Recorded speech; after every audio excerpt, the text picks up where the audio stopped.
On the night of July 30, 1916, a thunderclap ripped through New York Harbor so fierce it shattered windows across Manhattan and left the nearby Statue of Liberty with a scar that would be remembered for generations. Welcome, glad you're here. If you enjoy clear, gripping history, subscribe and stay with us. Imagine the city at that moment, ferries crossing dark water, lamps glowing along piers, and the steady hum of trains and factories. America had not yet entered the Great War. The country stood officially neutral, but its ports were crowded with cargo, crates of explosives, shells, and rifles bound for Europe. Those shipments turned a quiet patch of the New Jersey waterfront into a line of buried tinder. To understand why Black Tom was so important, we need a little background. In 1916, Europe was locked in brutal trench warfare. Britain and France relied on supplies shipped across the Atlantic, and American industry was filling that need. Factories in New Jersey and New York cranked out munitions that left docks under cover of night. The U.S. government allowed these shipments despite public debates over neutrality. Private companies stored huge amounts of explosives on islands and piers, thinking distance and docks would make them safe. Black Tom Island, tucked into Jersey City, was one of those storage sites. It was not a glamorous place. It was a tangle of warehouses, railroad tracks, and mostly wooden piers. On that July night, piles of ammunition and dynamite sat under tarpaulins and open sheds. Workers had left at sunset. The harbor lay quiet. Then, without warning, the darkness lit up. First came a small spark. Witnesses reported a flash, a hiss, a tiny fire. Then, within moments, the air filled with a sound no one in the city had expected, a sequence of explosions so massive they were felt as tremors across the region. The sky glowed orange. Plumes of smoke and burning debris shot into the air. The blast wave tore through building facades, collapsed warehouses, and hurled metal like shrapnel across the water. People in Jersey City and Manhattan ran into the streets. They found shattered glass everywhere, cracked masonry, and railroad lines bent like ribbons. A toll of lives and injuries followed. Men who had gone to work the next morning found only ruins where the piers had once stood. The blast destroyed millions of dollars worth of munitions, altered the shoreline, and made it painfully clear that this was no accident. Investigators descended on the site. Local fire crews searched for surviving flames. Engineers examined twisted beams in melted metal. Detectives interviewed dockworkers and railroad men. The scene was chaotic, but certain clues stood out. Sabotage was suspected almost immediately. The pattern of fires, multiple simultaneous explosions, and carefully targeted destruction of only war material suggested someone had planned this. Why would anyone attack a U.S. dock? At the time, Imperial Germany was fighting Britain and France. German operatives had motive: disrupt Allied supplies, slow war production, and do it quietly in a neutral country where the law could be worked around. Evidence gathered in the weeks and months after the blast pointed toward organized sabotage by agents working for Germany. They had used small incendiary devices and timed fires to ignite the stored explosives. Some witnesses remembered suspicious people around the piers in the days before the explosion. Others noted stolen watchmen's uniforms and tampered locks. Even in a busy port, these odd details added up. Reconstructing exactly who and how took time. The U.S. lacked the modern intelligence and forensic tools we take for granted today. Agencies sent agents to question suspects, trace boat movements, and follow financial trails. Private investigators, insurance companies, and foreign governments all played roles. The task was complicated by politics. America was still neutral, and the legal system could only act on proof that stood up in court. Saboteurs worked in shadows, often leaving no easily traceable fingerprints. As investigators pieced together the story, public opinion shifted. The idea that foreign agents could act so boldly on American soil alarmed citizens and lawmakers alike. For those watching from abroad, it confirmed that the war had reached beyond Europe's trenches. For many Americans, the blast at Black Tom pushed the question of neutrality into sharper relief. If the United States could be targeted directly, how safe could it remain sitting outside the fight? The legal and diplomatic battle that followed would last for decades. The United States government made claims against Germany after the war, arguing that Imperial German agents had orchestrated the sabotage. Those claims moved through international commissions and American courts, tangled up by post-war politics, changing governments, and legal wrangling over responsibility. Eventually, after years of hearings and negotiations, Germany would be held accountable and payments made to settle damages. The final sums and rulings arrived long after the smoke cleared, but the message was clear: an act of sabotage on U.S. soil had consequences that reached into law and diplomacy. Beyond courts and compensation, the Black Tom explosion had practical and lasting impacts. It exposed vulnerabilities in how nations handled war material in neutral ports. Black Tom led to stricter rules for storing and guarding explosives, improved coordination between port authorities and federal agents, and an overhaul of how intelligence and counter-sabotage operations were organized. Shipping routes and security procedures changed. Ports that had been open and relaxed tightened up.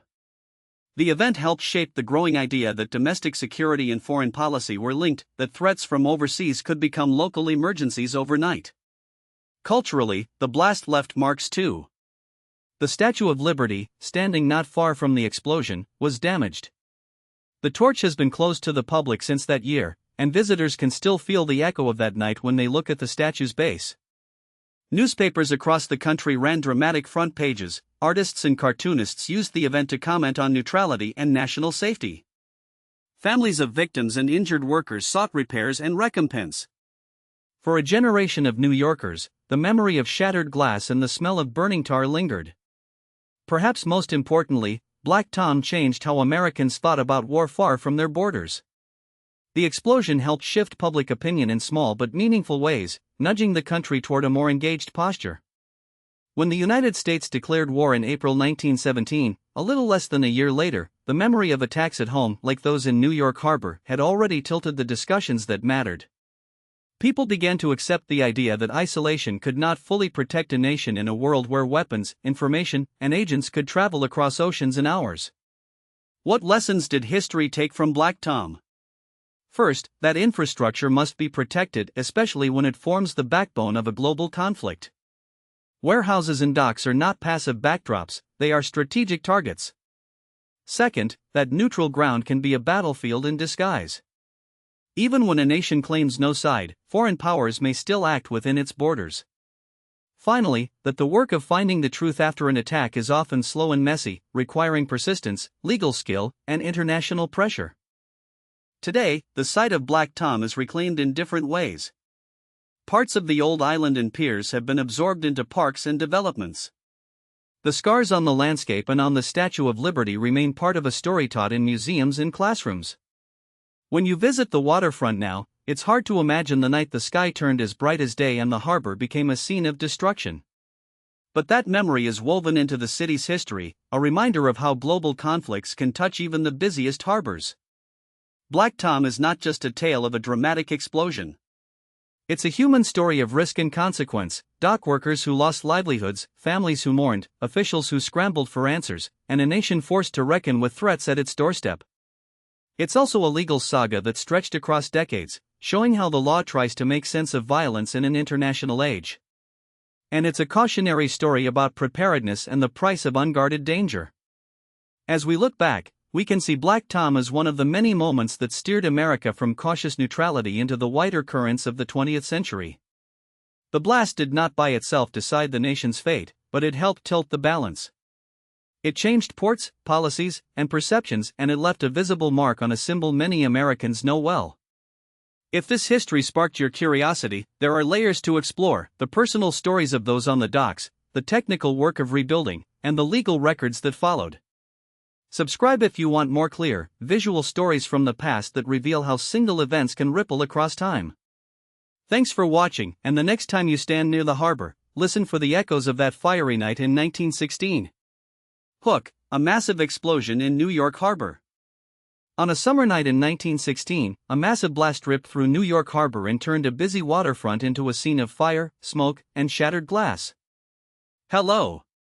This is the story of that single, thunderous event that sent shockwaves across the city and into the hearts of people who lived there. If you like clear, dramatic history, please subscribe for more stories like this. Ships and warehouses clustered along the Hudson were full of war material bound for Europe. Munitions, artillery shells, and gunpowder waited on barges and piers, stacked for loading onto freighters.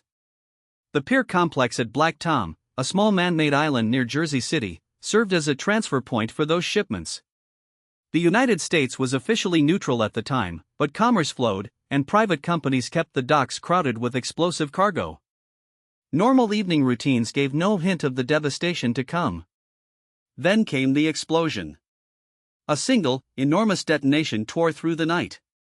Flames leapt high over the water and illuminated the skyline. Windows in Manhattan trembled and burst from the shock, glass fell into streets and apartments. Workers and residents were thrown into the streets, dazed and bleeding. Firefighters fought roaring blazes on wooden piers while burning munitions sent fragments flying. The sound was said to be like artillery or an earthquake, heard for miles in every direction. The blast did more than damage buildings. It blew holes in ships and shattered railcars. A famous American landmark suffered harm. The Statue of Liberty, standing across the harbor, sustained damage to its torch and outer structure from falling debris in the force of the blast. Boats were set ablaze. Barges sank. The harbor was strewn with wreckage, and for a long time the area smelled of smoke and cordite. Commerce stopped as investigators and salvage crews moved in. Suspicion was immediate. Officials and journalists spoke of sabotage. Evidence collected at the scene burned patterns, the way fires started among stored explosives. Witness accounts of strange visitors pointed toward a deliberate act. Federal agents and local detectives began tracing leads that crossed state lines. Over time, investigators linked operatives believed to be working for hostile interests to the preparations that allowed such a large cache of explosives to be ignited. It was not treated as an accident. That conclusion had weighty consequences. Public opinion hardened against those accused of plotting sabotage, and political pressure built to tighten security at ports around the nation. The investigation exposed vulnerabilities in how munitions were stored and shipped.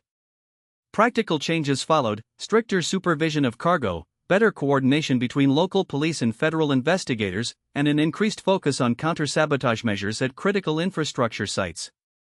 Intelligence and law enforcement adapted to a new kind of threat. The legal and diplomatic aftermath stretched over years. Insurance claims and repair bills ran into the millions, and businesses sought compensation for destroyed property and lost goods. Governments and courts would later examine responsibility and damages through complex claims processes. The episode also fed into larger debates about neutrality, foreign espionage, and how open a nation could remain while powerful forces clashed overseas. The attack was a catalyst for policy shifts and for questions about how best to defend ports and supply lines. Long-term, the blast left a visible and symbolic legacy. The damage to the Statue of Liberty's torch became a reminder of how domestic soil could be affected by distant conflicts. Port authorities and shipping companies reworked procedures. The memory of that night entered local histories and influenced emergency planning for decades. Architects, engineers, and policymakers looked at the narrow canal front warehouses and began to imagine safer ways to handle hazardous cargo. What happened at Black Tom was not only an explosion of heat and steel. It was a moment that exposed the tangled connections between commerce and conflict, the risks of neutrality in a global war, and the challenge of protecting a major harbor against covert attack. The blast changed lives in the immediate aftermath, and it reshaped policy and practice for years to come. If this story held your attention, consider subscribing for more carefully told historical narratives. Thank you for listening. Background: World War I and American neutrality. The war that engulfed Europe reached across the Atlantic not with soldiers, but with ships and money, and American ports became vital nodes in a global struggle. Hello, thank you for joining me on this journey into a tense chapter of American history. If you like clear, story-driven history, please subscribe for more. President Woodrow Wilson and his administration declared the United States neutral, trying to steer a middle course while the belligerent powers pushed from every direction. Neutrality was more than a statement of good intentions, it was a legal and political stance that shaped trade, diplomacy, and daily life. American law required the government to treat all warring nations without favoritism, yet practical realities made equal treatment nearly impossible. Commercial demand made neutrality complicated. American factories and banks sold food, raw materials, and especially munitions to the Allied powers in large quantities. Companies such as DuPont and others ramped up production to meet orders placed by Britain and France. Much of that cargo moved through New York Harbor, the busiest port in the country, where piers and warehouses handled transatlantic traffic destined for Europe. Private firms, often working through banking houses like J.P. Morgan and Company, negotiated loans and contracts that tied American economic interests closely to the Allied war effort. Public opinion in the United States was split along ethnic lines and political beliefs. Many Americans of British or French descent felt sympathy for the Allies. German-American communities, meanwhile, leaned toward their homeland or at least opposed measures that would clearly aid one side. The press reflected these divisions. Newspapers printed reports from European fronts, diplomatic cables, and editorials that pushed citizens to choose sides, even as the government insisted it would remain neutral.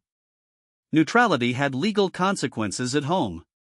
The U.S. enforced rules meant to prevent American territory from being used as a base for hostile acts, such as fitting out private warships or allowing belligerent naval operations from its ports. At the same time, international law and British naval dominance affected how goods could move. The British blockade of Germany and Allied control of the seas made it easier for Allied purchases to reach Europe than those of the Central Powers. That selective flow of materials created a de facto advantage for Britain and France, and critics argued it strained the spirit of neutrality. Espionage and covert operations tested the limits of American neutrality. German agents and sympathizers operated within the United States, conducting intelligence gathering, propaganda campaigns, and in some cases sabotage, to disrupt supplies bound for the Allies. Figures such as Franz von Rintelen, a German naval intelligence officer, worked clandestinely to interfere with Allied logistics and finance. U.S. counterintelligence was still developing, and federal authorities sometimes struggled to detect and prosecute covert actions that crossed legal and diplomatic lines. The economic boom for certain industries masked political dangers. Workers found steady employment in munitions factories and shipping yards. Cities around New York Harbor swelled with activity. Yet that very concentration of arms, warehouses, and transport links made port areas strategic targets for foreign interference. The tensions of neutrality produced contradictions. An official policy of impartiality, combined with commercial ties and covert operations, meant American soil became an uneasy stage where the broader war was played out without formal declaration of participation. Every day saw new diplomatic pressures. British diplomats lobbied for tighter enforcement against German plots. German officials sought to preserve their overseas networks. Meanwhile, Washington tried to maintain legal neutrality while protecting American citizens and interests. The result was a fragile balance, one that would shape public debates, influence law enforcement priorities, and leave a lasting imprint on how the United States managed the intersection of commerce, security, and foreign policy during a time of global war. Black Tom Island and stored munitions. During the early 20th century, a small man-made island in New York Harbor became one of the busiest and most secretive storage yards on the American seaboard. Hello, and welcome to this close look at that place and the vast stocks of war material it held. Silent by day and humming with freight by night, the island received crates and railcars filled with metal and explosive power bound for Europe. Much of what passed through were artillery shells, gunpowder, detonators, and boxed explosives destined for the Allied armies fighting on the continent. The island itself had been formed from reclaimed land and fill, a patchwork of pier, warehouse, and open lot that offered quick access to docks and rail lines. Companies leased piers and sheds there because ships could be loaded directly from warehouses. Long wooden sheds lined the waterfront. Inside, the air smelled faintly of oil and cordite. Workers stacked crates 3 and 4 high. Forklifts and teams of longshoremen pushed pallets into dark corners, and supervisors kept strict timetables. Security was minimal by later standards. There were fences and guards, yes, but many materials sat exposed to wind and salt, and paperwork often served as the main control. Large consignments arrived packed in wooden crates stamped with destinations and handling instructions. Some crates were marked as highly explosive. Others contained shells with sensitive fuses. Many consignments came from private munitions firms around the country, moved by rail to the island where they waited for ships. Those ships, in turn, planned to sail under neutral flags or to British registries, with routes and schedules that could be tracked by foreign agents. The particular mix of munitions, high explosives, nitrocellulose powder, and packed shells made the storage yards extremely volatile. A single spark could set off a chain reaction when thousands of pounds of packed explosives sat shoulder to shoulder. The island's warehouses were packed to capacity during times of increased demand. At night, workers sometimes slept nearby or returned to the same berth after a long shift. Fires were not uncommon in industrial New Jersey then, and a careless cigarette or an overheated crate was an ever-present danger. The neighboring city streets were lined with brick buildings and glass storefronts that would later show how far the shockwaves could reach. Nearby terminals, bridges, and ferry routes lent the spot strategic importance. In short, the site was a hub wherein the night of the explosion.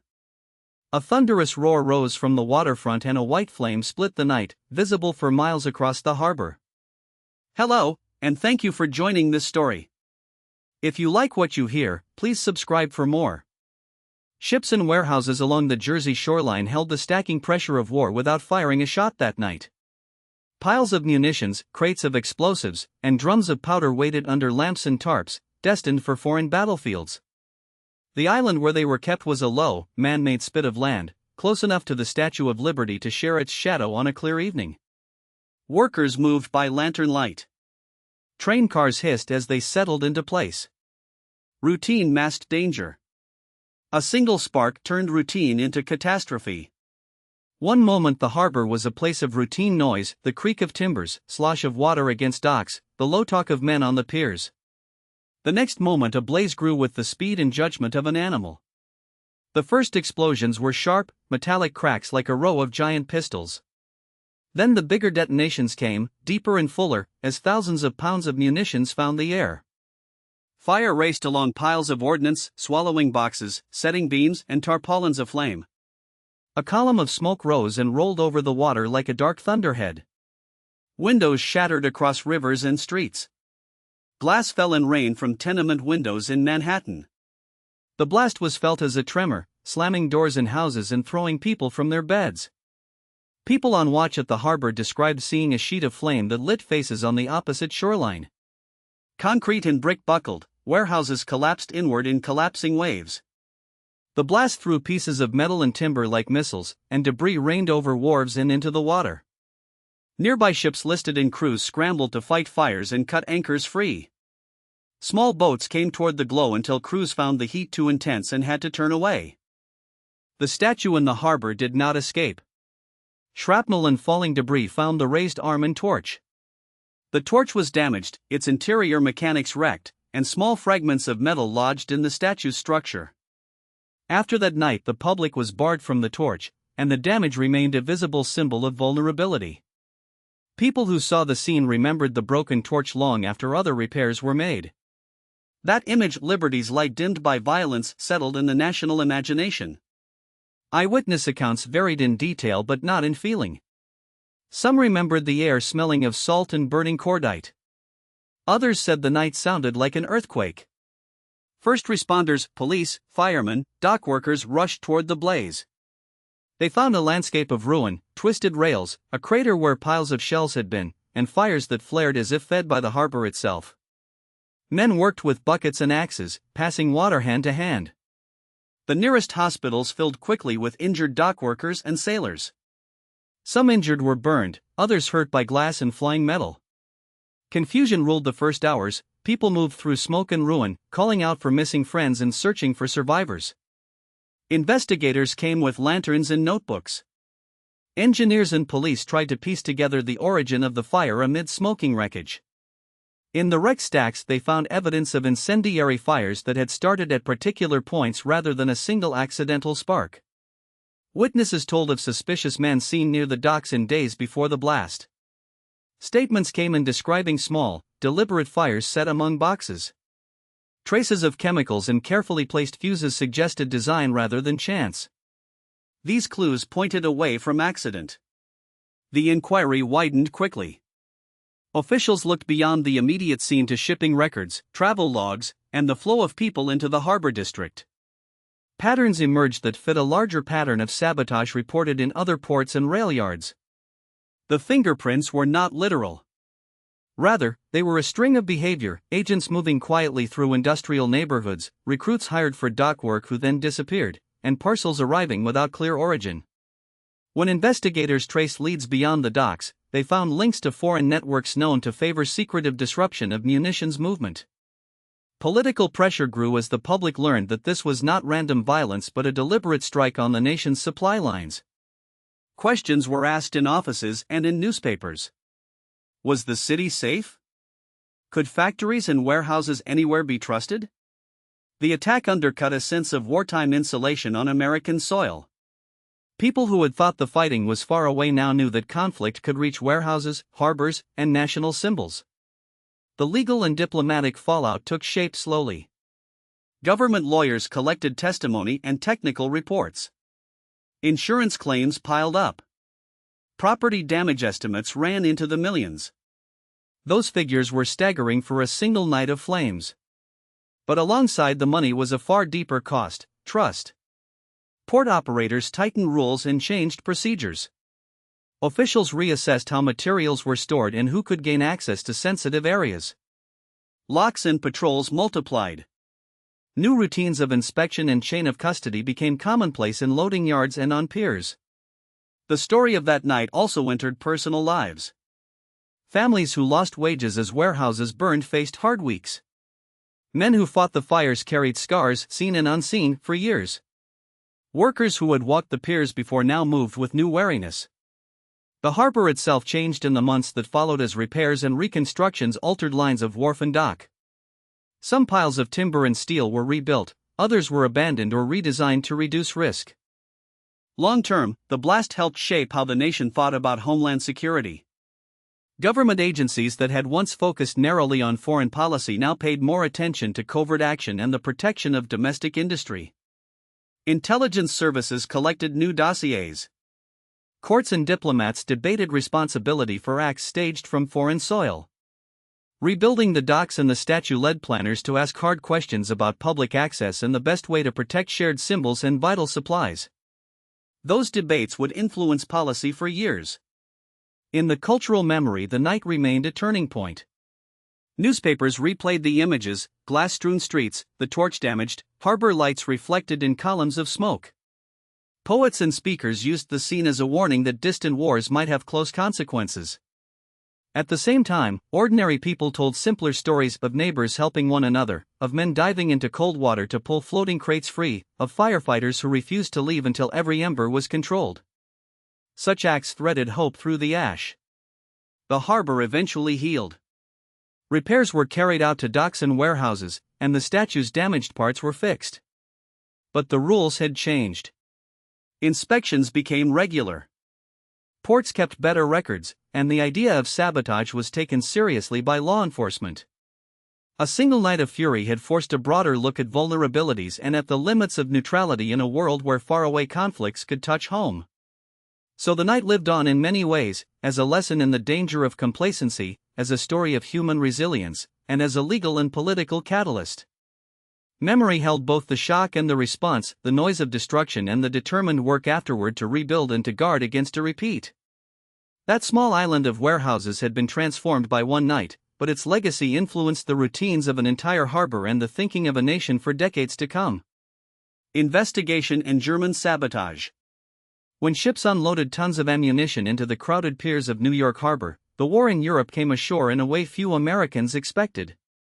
Hello, thanks for listening. If you enjoy this kind of story, please subscribe for more.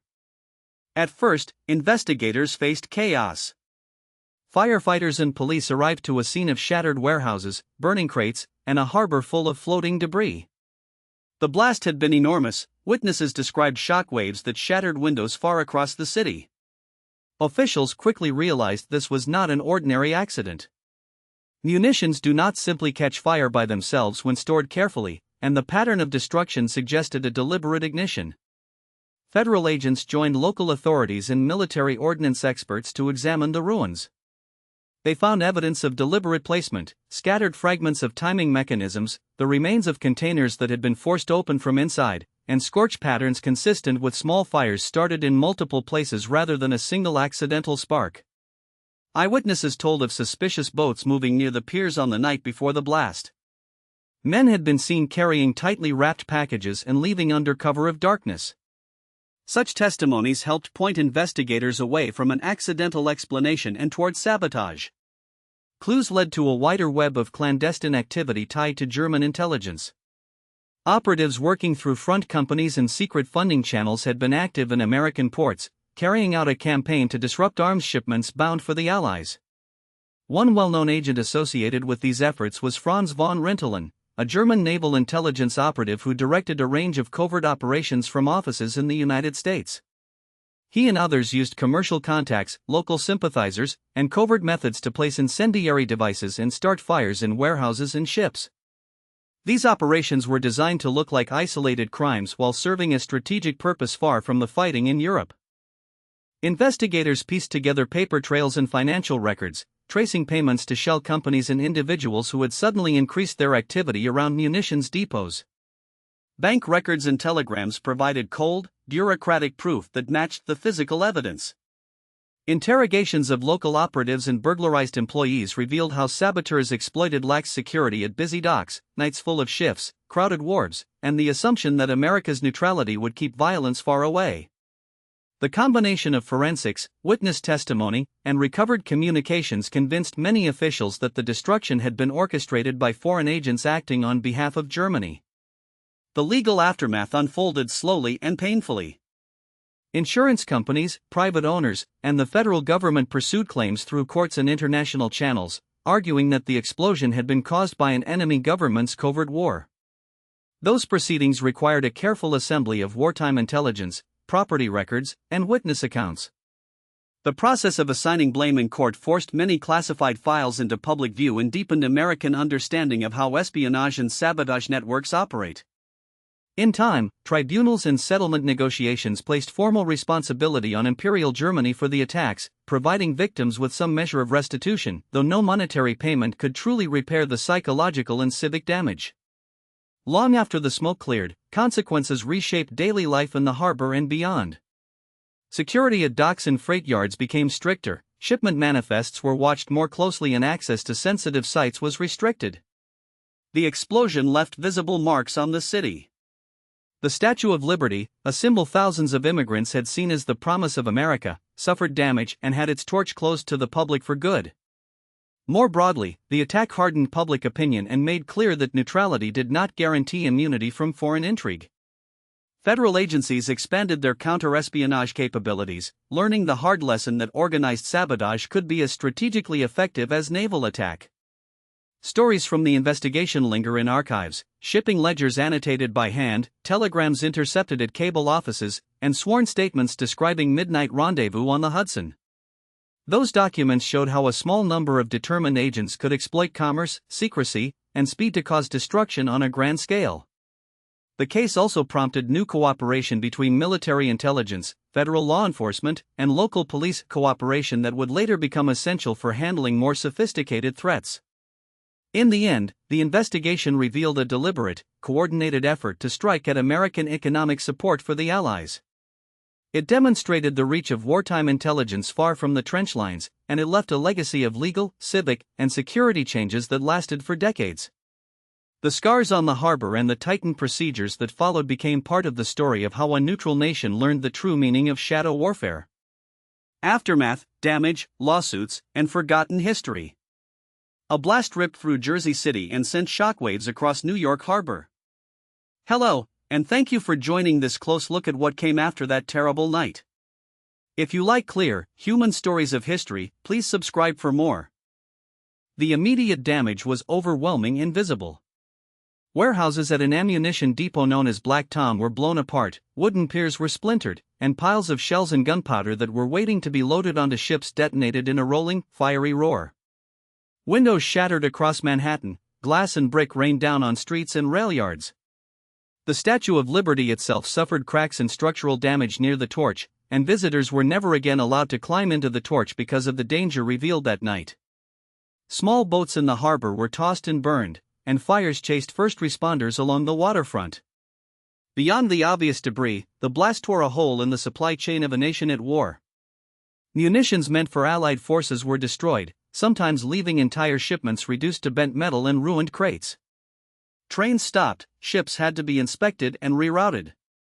The city smelled of smoke and cordite for days. Businesses that depended on the port transport companies, dock workers, local vendors lost inventory and income. For many families, the loss was immediate and personal: homes damaged, businesses closed, wages interrupted. The skyline showed its wounds in the broken glass and the boarded storefronts that followed.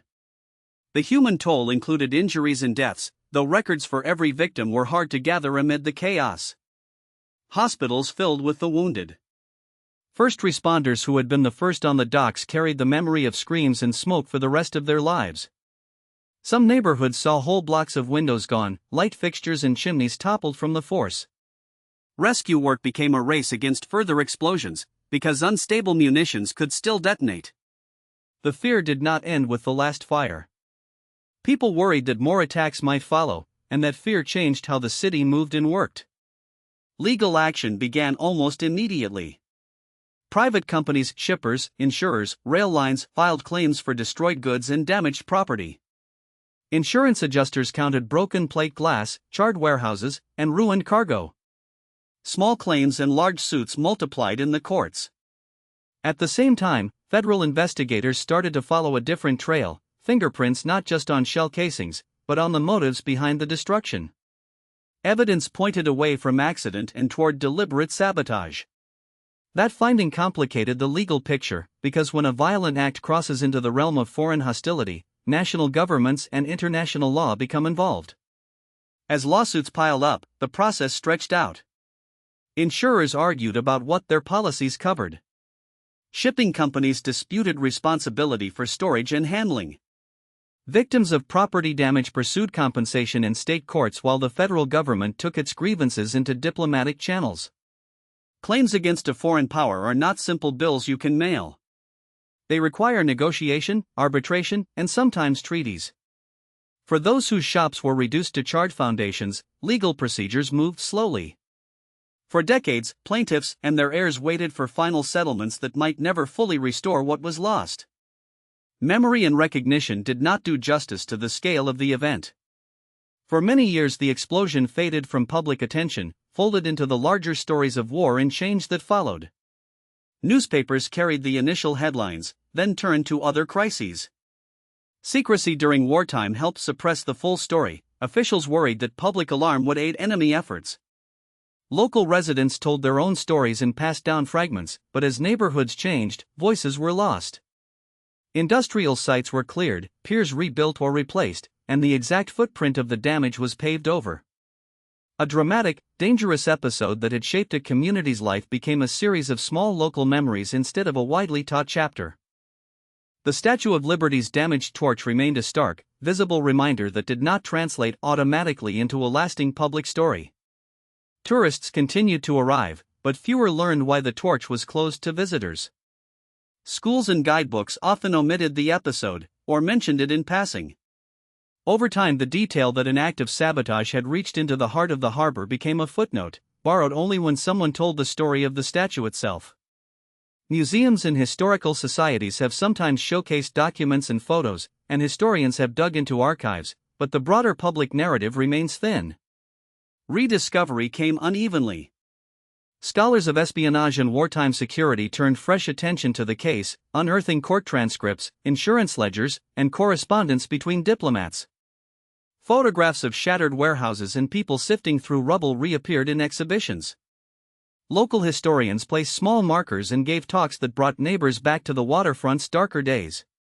These efforts helped reframe the event not just as an isolated blast but as a moment that revealed weaknesses in port security and the reach of foreign operations on American soil. The long-term impact reached beyond legal settlements and repaired buildings. Port operators reassessed how they stored dangerous materials. Security measures were tightened, at least where munitions and volatile cargo were concerned. Lawmakers and enforcement agencies took the event as evidence that civilian infrastructure could be a target, and that the rules for protecting harbors and transportation networks needed revision. Insurance markets adjusted their models for risk.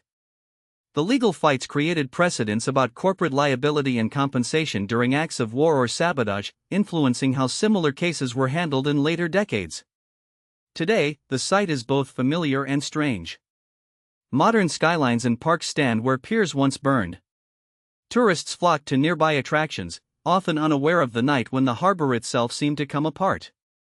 Yet the physical relics, struck buildings, old legal files, photographs remain. They are quiet witnesses. For descendants of those who lived through the blast, the story is a family memory.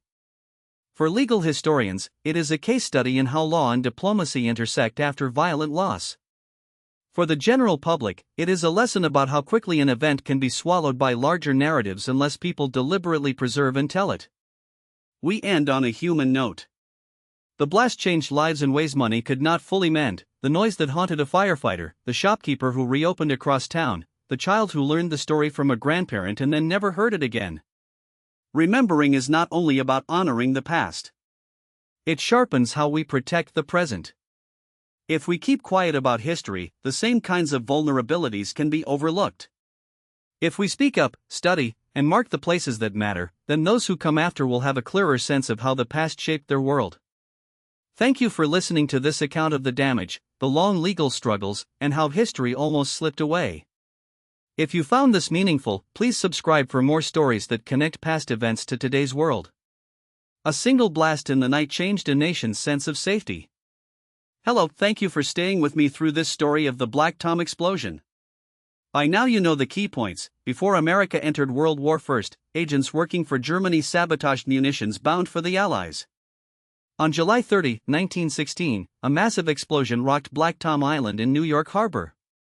Buildings shattered, windows flew across the city, and at least 7 people died.